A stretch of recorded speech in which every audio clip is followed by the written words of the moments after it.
Welcome to the MRX Influencers podcast, where you come for the insights, but stay for the good times. I'm Dan Fleetwood, and on this podcast, I chat with the best and brightest minds in the research space. On today's episode, Mark Rodericks, who's a marketing manager here at Question Pro, and myself talk about the top trends in market research going into 2022, what to keep an eye out for, and specifically 3 that I think you really need to keep on your radar. Hope you enjoy the episode today. Hey everyone, welcome to Live with Dan. But no Dan right now. We're having a little technical difficulties. So thanks for joining me, Crystal Weiss, the Director of Marketing here at Question Pro, as we get ready to dive into an awesome conversation with our guest, Matt Seltzer, or he'll pronounce it here in a second when I add him in.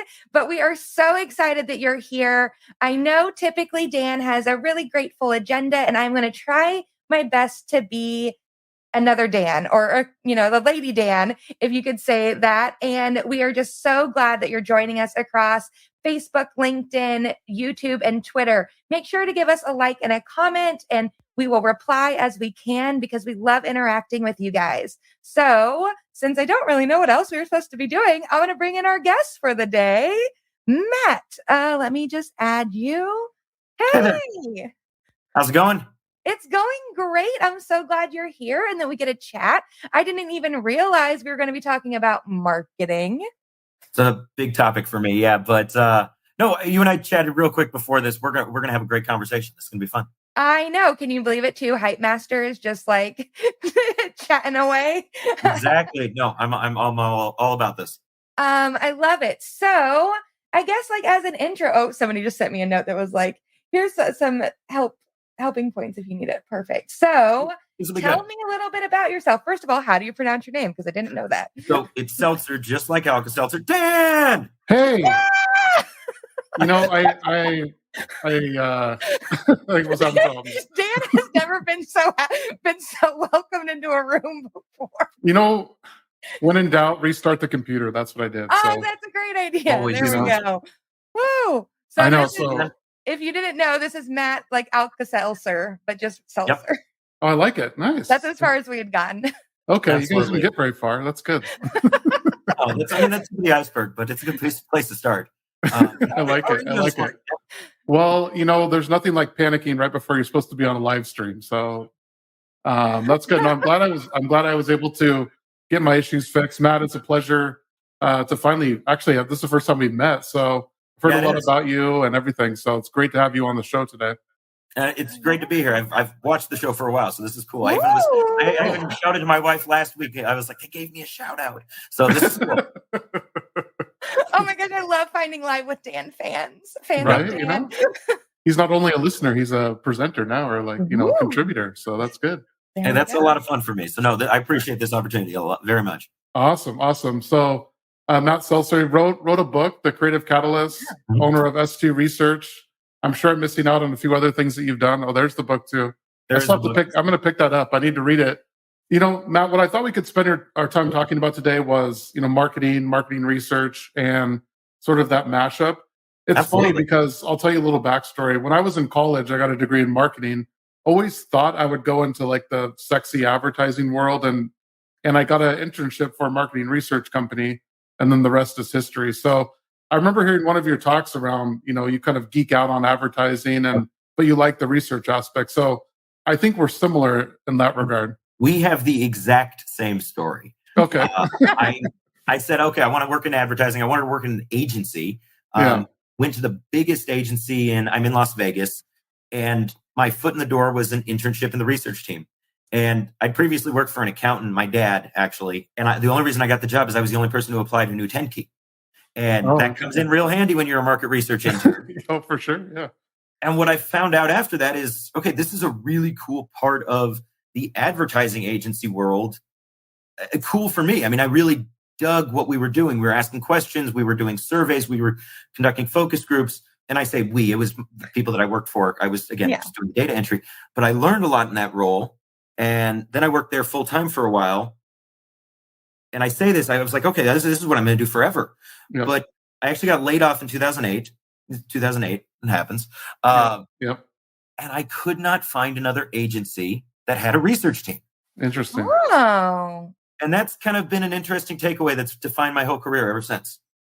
Something a little more, we're pretty similar because also in 2008, I think it's 2007 going into 2008, the company I work for, they were going out of business. So technically I was laid off for about 2 hours, but this other company acquired the book of business I was working on. But it was a similar story. And another fun fact, it was the same day that we closed on a house to buy. So, Oh my gosh. Oh, yeah, wow. yeah, it was interesting. Interesting times there, but it was, it all worked out, I guess. Matt, tell me about, so I know you geek out on advertising, right? And tell me about your favorite ad of all time, and then your favorite ad in the last 6 months or recently that you've seen. Oh, wow.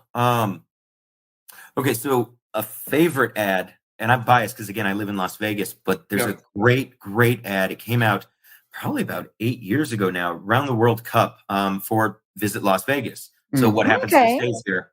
But it's one of my favorite ones because this group of guys, they're holding this giant trophy and they're running down the hallway of their hotel room shouting champion, champion, champion. And they're running through Vegas. They're handing the trophy to other people who are holding it for them while they're celebrating. I mean, everyone was so stoked throughout all of Las Vegas that they won whatever the heck they won because they got the big trophy. And as they're walking back to their room, you find out the trophy is actually just a vase that they found at the hotel and thought it would be fun to run around saying champion. And it's one of my favorites. Again, I remember because I was watching the World Cup right around then, so it all kind of stung together. And that's funny. That's amazing. In the last 6 months, though, I don't know if I can come up with a good example. I have one. I also have a degree in advertising and went to college across from Wine and Kennedy in Portland. But lately I was watching Hulu, and the ads in Hulu were coming, or maybe Peacock, one of those channels that's supposed to be free from ads, but it's not free. And the ad was interactive with your Apple. That's cool. Yeah. Remote. And it was like, okay, so you could click through while the ad was playing, it had it was like an in-screen kind of experience. And they also had a QR code. You could click through the different products that while the ad was going. And I was like, this is true, taking advertising, feel good, can't measure who sees it, Nielsen shenanigans, but adding it with real market metrics, like marketing metrics, being able to see how many people are scanning, because you can scan a QR code from real far away. Right. Mm-hmm. And I was like, this is awesome for someone who's like, oh my gosh, I bet you they're tracking how many people click through which and how far they click through. And if they scan. Well, then you have so much data and which way are they going? Yeah, exactly. That's a good one. Yeah, I thought it was for a Microsoft Surface tablet. And then they could show you all the different versions of the tablet. And so, you still get the fun, that kid building his dream shoe and getting it sponsored by Nike story. You also get the practical application. Yeah. That's good. I like that one. Okay, so if we can do engagement stuff, I have some good ideas then. But Dan, you're up. No, I think two of my favorites right now, or in the last 6 months, all are by insurance companies. So I think Geico has some super clever ads. And I think this one was reminiscent of maybe my, childhood growing up in the 90s, but the one where Tag Team is there with the, Scoop, there it is. Have you seen that one? That one's one of my, I have not seen this one. That one's one of my favorites. I don't know. It just, even my kids liked it for some reason. And then the other one is by Progressive, where it's people they realize they're becoming their parents. And it's this guy that's talking them through it. So they're at a grocery store and they're like, oh, there's the manager. I got to tell the manager that Billy in aisle 5 is doing a real good job. Or, he's returning the cart. And as returning the cart, he's like, hey, this one pulls a little bit to the left, so it's these things where people slowly realize they're becoming their parents, and it's this guy that's playing this counselor kind of guy that's helping them not become their parents. So those are pretty funny to me. Yeah, I like those things that stick with you in the heart. Mm-hmm. Because I have that becoming my parents realization more often than I'd like. No, actually, the good one that that came to my mind. It's interesting. I actually don't watch a lot of live ads because I stream everything. Right. But the biggest thing to me was Spider-Man No Way Home, which 6 weeks before the movie came out, that's when we got a trailer. It arguably didn't tell you anything. But the day before the movie came out, Marvel was out in New York giving out copies of the Daily Bugle. That's so fun. Yeah, cool. and I was like, cool. We still don't know anything about the movie, but okay, give me another Kool-Aid, I'll drink it. Right. And it was a great movie, and no spoilers. But yeah, it was awesome. Okay, That's awesome. So, Matt, another thing I heard that one of your favorite books is on advertising by David Ogilvy, right? Is that true? Yeah, Ogilvy on advertising. Ogilvy on advertising. So, what are some of the key takeaways that you've heard from that book that you think will be helpful for people to hear? Oh God, now it's been a little while since I've read it too, but I'll tell you, Ogilvy in general, he has a great quote, and I hope I don't butcher it. Advertisers who ignore research are as dangerous as generals who ignore decodes of enemy signals. And for those who don't know Ogilvy, I mean, he really is the godfather of advertising. Ogilvy and Mather, and great team. They still invest heavily in thought leadership, market research, even neuroscience. I mean, pretty cool stuff. But I say all this because at the end of it, Ogilvy said really just a lot of smart things. He's someone I quote a lot. And again, I'm going to butcher some of these. But I think at one point he said the point of writing any sentence is to make you want to read the next sentence. And that was a very big concept of the book, to answer the question, is, why are we doing this? It's great to be creative. And I love creativity. I genuinely, it's such a neat concept that we can develop something from nothing, something cooler from nothing. But in our industry, and by our industry, I mean marketing, creativity must have function. We have to, so that sentence, as creative or clever as it can be, if it does not make the reader want to read the next sentence, it's not doing its job. Right. And then I mentioned neuroscience. I mentioned, I didn't mention, but behavioral economics. I mean, if you take that thinking of, if we're going to create a sentence, and a sentence doesn't have to be a sentence in this point, it could be an ad, it could be a billboard, it could be a digital execution. Its purpose should be to make you want to go to the next thing. And through knowledge of the brain, knowledge of humans, knowledge of people and people, meaning the macro and the micro, we can really kind of map out those next sentences. So that's where I geek out over this stuff. No, I love that, because I think it helps out not only in advertising, but any writing that you do, whether it's emails or if you're storytelling based on like data that you get, make them want to read the next sentence. And I think it's interesting, especially when you think about like how much money and time are wasted on, poor communication, right? And if you can just break it down to that, I think that's a really interesting point to me.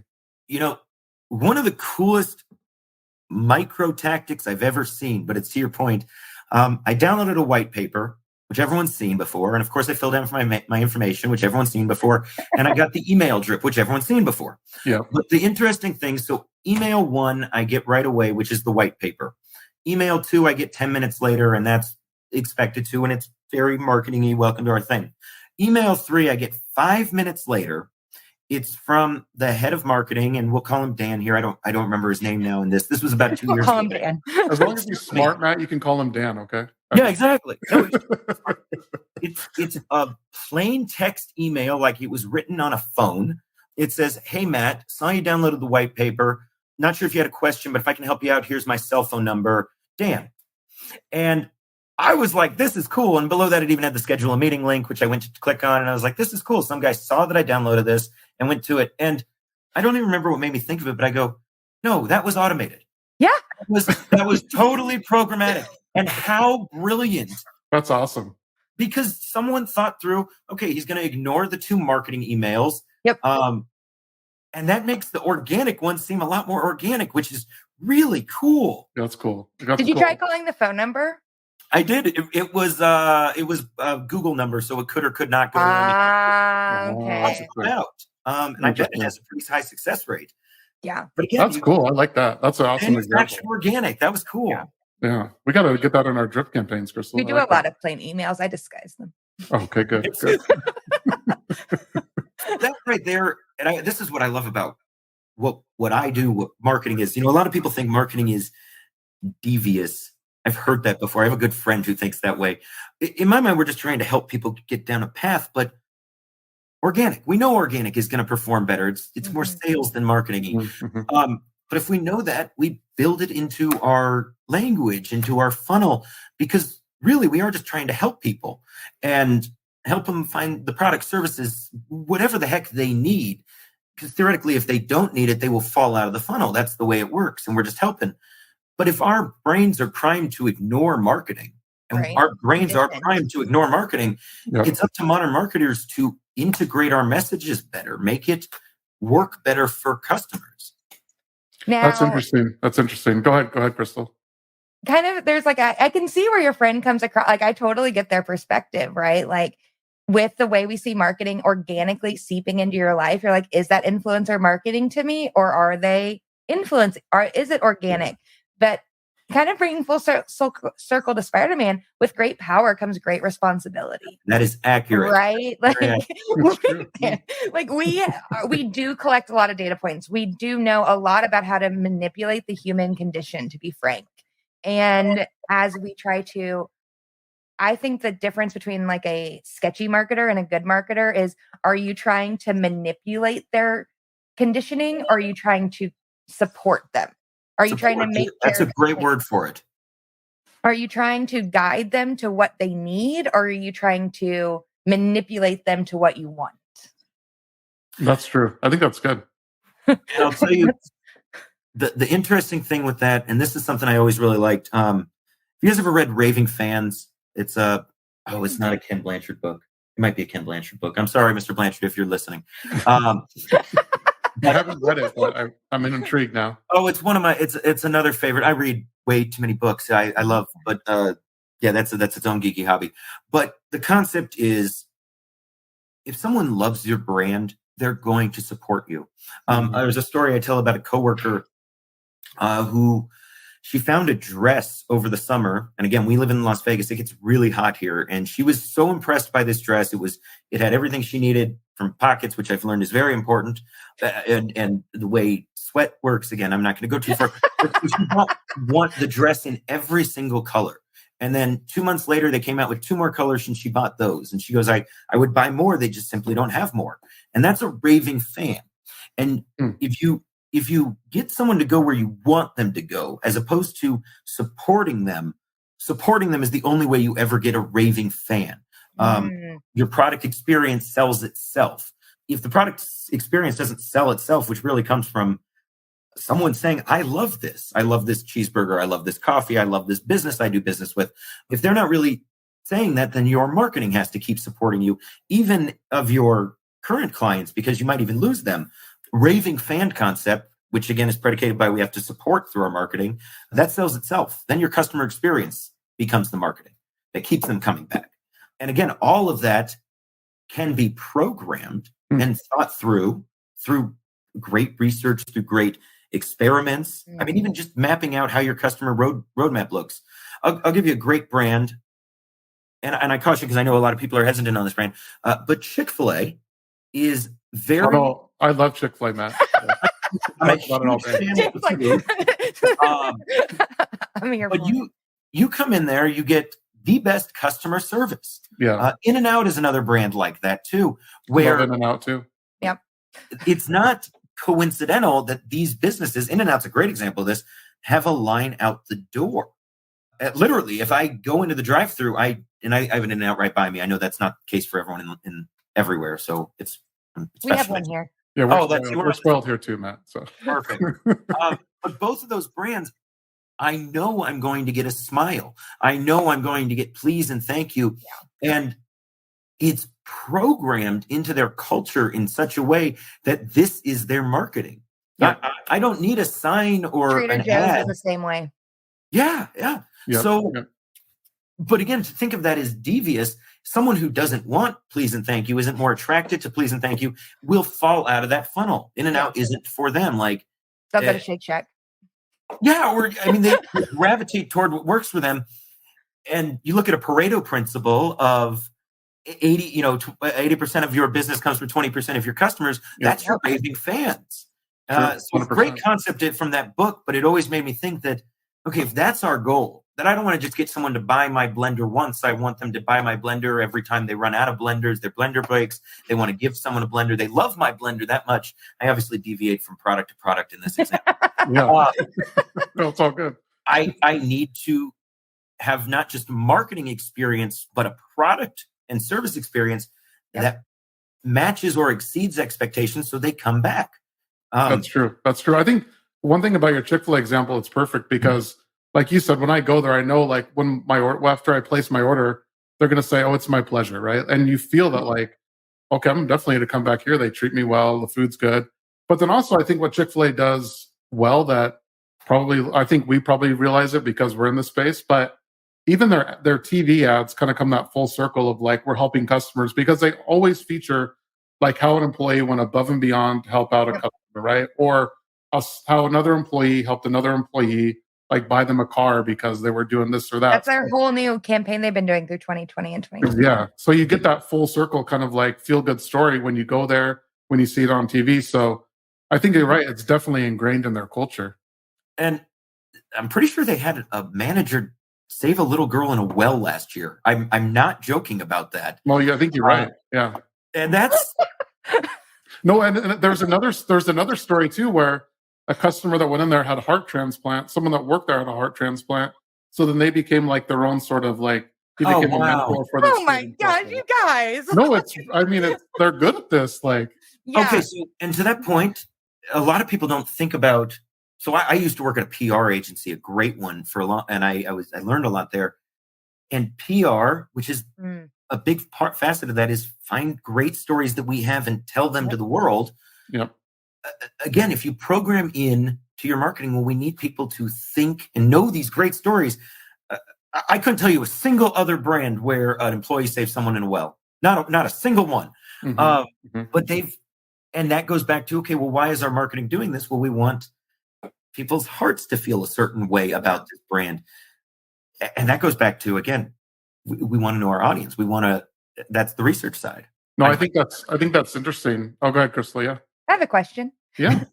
Do you think this is more of like a market research question. Do you think that sometimes the marketers in market research get kind of too dragged down by the data and forget to tell the stories? So that is, I mentioned that I work with marketing brands specifically, and it's because a lot of research, I believe, has fallen into that trap. The way I always say, everyone expects when you conduct research, we're going to do focus groups, we're going to do a survey. The end result you're going to get is the big fat market research report. That's like a standard. We still deliver that because again, it's expected, but no one reads the big fat market research report except the researcher. It's so true. So what can you do to tell the story better? And maybe a better way to think of that is, who are you telling the story to as a researcher? Because that's how you need to tell the story. So a good example, how I communicate, even what I communicate, but how I communicate to a creative director, the findings of a survey are going to be different than how we communicate the findings of a survey to a media planner. Because they have different, well, first off, they have different goals. And second, they think differently. Again, I really like agencies. One of my favorite things about the agency world, and I've had the pleasure of working in a few, is everyone thinks differently. You go into a brainstorm session, that's an asset. You're bringing analytical minds and PR minds and creative minds, and they're all going to hash out a great idea for the client. But likewise, those are different minds. So creative briefs are a great example. Creative briefs are something creative directors, copywriters, art directors use that's intrinsic with their process. Right. So if a researcher can write a creative brief that sums up the insights, most copywriters don't. Copyright might be a bad example. Most art directors don't care about the statistic behind which half of the audience likes your product more than the other half. They just need to know who's the audience that we're talking to. And through data, we can tell that. We can tell, they're usually single, or maybe they're married and educated. Maybe they're, you can break that into, and then maybe you don't even say married and educated. You say they wake up every morning next to their spouse and read the newspaper. Maybe there's other ways to communicate that through a creative brief that knocks on the inspirational pieces of the brain that a copywriter, an art director might use, as opposed to a PR writer. So this is where telling the story for who needs to hear it is the tricky part. Matt, I think this is interesting because Well, I was watching your talk that you gave, I think at the American Marketing Association a couple of years back, and you gave the example of Old Spice. The sales were down, but can you tell that example? Because I think it kind of correlates nicely with what you're saying here. That's one of my favorite campaigns in history. Old Spice. Wieden and Kennedy at its best. What's that? Is it the Wieden and Kennedy one with the Old Spice man? Oh, yeah. That's exactly the one. And officially, it's 2 campaigns, but that's the problem. So Old Spice is a brand that makes deodorant for men. And we'll stick with that. I know they've expanded a little, but they make products for men. And they do a great job. They even introduced Old Spice in sex ed in like 5th or 6th grade as like your product sample. And now all of a sudden you're an Old Spice guy forever. It's brilliant to me. And I personally, but I'll tell you what's interesting is around 2005, 2006. Oh yeah, that's a clever tactic. Yeah. But around 05, 06, you had a lot of other brands. Unilever was a big one, taking market share of men's deodorant. And what they found out is men weren't buying men's deodorant. It was wives and girlfriends and moms. And it didn't matter that they got this little bottle of Old Spice in 5th grade at an impressionable age. It just mattered who was buying stuff, and the person buying stuff bought Unilever. So 2 campaigns came out of that. The first was Terry Crews, and that was for men and had its own piece. But the bulk of it was Isaiah. Oh God, I can't remember his last name now. Yes. So because he looks right at that camera and he says, "Hello, ladies. Look at you."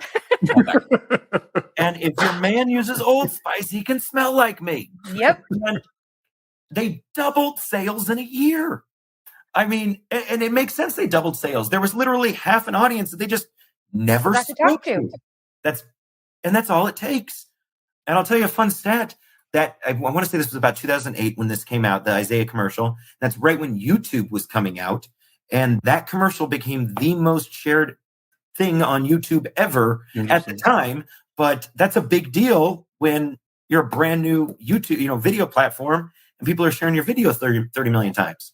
I was in college across the street from Wieden and Kennedy when that launched, and it was a masterclass that year for us. Like, we got to go see a bunch of we got to tour them all the time anyways, but we got to see really how the process was for those campaigns. And it was literally like having we were in college, so it was class, but it was like an extra master class because I didn't graduate till 2010. And that was what you that was what you were trying to accomplish with your career, essentially. Cool. Was that kind of success, which was so cool. Yeah, I love that example because it's like what you think is the opposite of reality, right? And just by doing a little research and digging, you can find, no, this is actually our target market in terms of who's buying it. This is how we need to advertise to them. So that's really cool. And that's the important part. It's actually not a very deep insight. I say deep, meaning you can find that through simplest of research. Right. But it's so pivotal. So imagine what happens when you go deep, what you can do. That's true. Somebody who's doing that right now is actually Goldfish Crackers. So Goldfish is now rebranding because they realize most of the people who buy and eat them are actually adults. And so they're releasing mega goldfish in jalapeno and roasted garlic because I just heard it on my investment podcast. I'm going to try some roasted garlic. I'm intrigued by this. Right. And so now they are pivoting they're just expanding their market share because they were like, oh, actually we thought it was a kid's snack.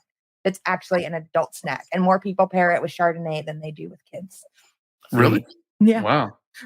Interesting. Fun fact. Okay, but that's a critical insight, and you could build a whole important campaign around that. I'm really curious to see that perform for them. The brand I always joke, Disney. I theoretically I got too old to watch their cartoons. So what did they do? They bought Marvel. They bought Star Wars. They kept making they're like, okay, Matt, we're going to get you back. Don't worry. We got the thing you need. But that really is the thinking. We're providing a product or a service for our raving fans. It's not about convincing them to come back or sell the goldfish to new people who've never heard of it. If you're a devoted goldfish fan, and you want a bigger roasted garlic, which this is absolutely happening on a charcuterie plate this weekend. Send us a picture, Matt, when that happens, because we got to see. Let you know. I think Disney's a whole case study in itself with the merchandising paired with the advertising paired with all the shows and stuff they produce. Plus, I mean, come on, like the even the kids shows and the movies, like they make them interesting enough for adults to sit and watch them with their kids. So, yep, super interesting, super interesting. Matt, I think we could probably talk all day, but I think we can wrap it up with like maybe one final question. I really liked when you talked about sort of how do you measure ROI, and you gave the example, I think, around Las Vegas and what happens in Vegas stays in Vegas. Can you maybe spend a couple minutes talk about that and how the ROI was measured and how that was a success? So that was a measurement that the Visitors Authority out here did. Believe it's a case study they still have on their website. It's a really cool one. But essentially, they wanted to know the value of their advertising. And I apologize, I don't have the statistics in front of me. Okay. But the value of advertising as opposed to marketing, it's a bubble within that's a bad example. It's a piece of the pie as opposed to the whole pie. And how do you say, well, an ad contributed to someone going to Las Vegas as opposed to PR, and so what did they do? They asked a lot of questions. They asked what kind of ads you saw. Can you recall ads? They asked how the ad played into their planning process as far as, did you get ideas from it? Are you planning to come back? Oh, and that was the other side, was correlation, which might not necessarily be as one-to-one, but there's a story there of people who rated the ads highly, which the ads, what happens in Vegas gets rated very highly. Mm-hmm. Those people who rated that high also said they were likely to come back to Las Vegas again. So you start to see these data points that tell a story. And then again, through math, if you're asking the right questions, and I mentioned the Visitors Authority, they publish a really cool survey every single year of more than 3,000 Las Vegas visitors. And it's free. It's on their website. They've been doing it since the 70s. It's something I've been geeking out over for years because, again, I live here. I even read it in college. But they ask questions along, how much did you spend for your hotel room? And how much did you spend on dining, gaming? And you build out a mathematical model from all those data points I just mentioned, from that survey, from other surveys, and you can decide the value of an ad in the planning of a trip. So is it, on average, X percent of the full trip? And then you can figure out the mathematical value of a trip. And from that, it's very easy to figure out the value of advertising for the individual and on the whole. You can even break it down to the day.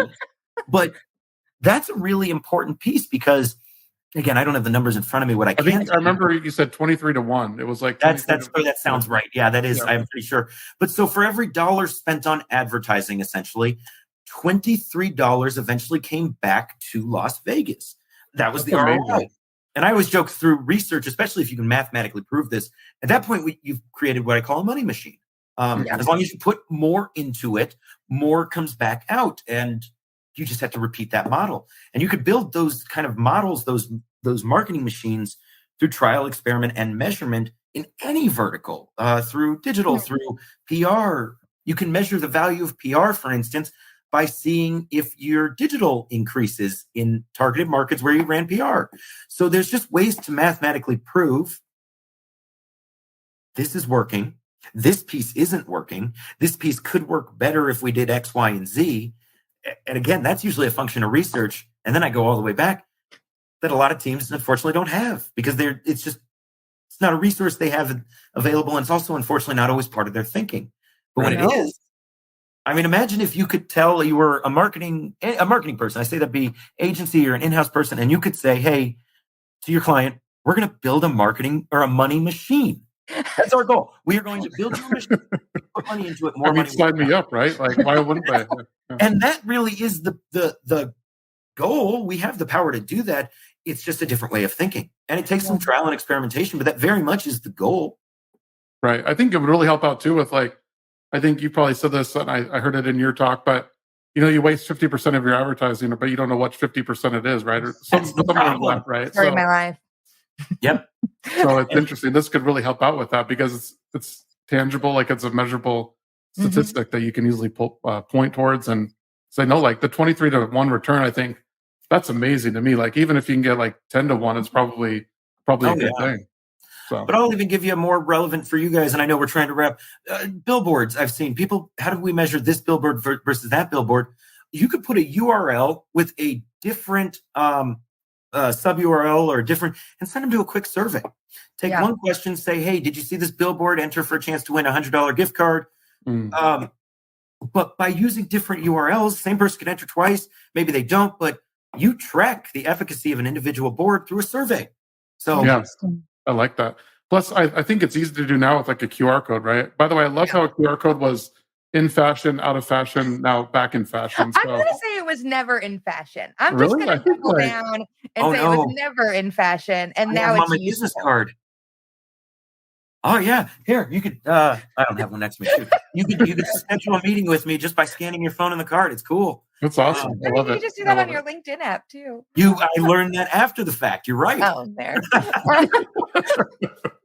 Awesome. Hey, Matt, we're definitely have to do a round 2 because I think we could go on and on and on. So thank you so much for coming on today. Let's definitely do a round 2. Really appreciate you coming on the show. Thank you guys. I really appreciate it. And genuinely, I appreciate Question Pro. You guys have cool stuff. Awesome. Thank you. Awesome. Thanks so much, Matt. Thanks so much for listening to the MRX Influencers podcast. If you want more information about Question Pro, go to questionpro.com. If you want to follow me, feel free to do so on LinkedIn or Twitter. Until next time, we'll see you later.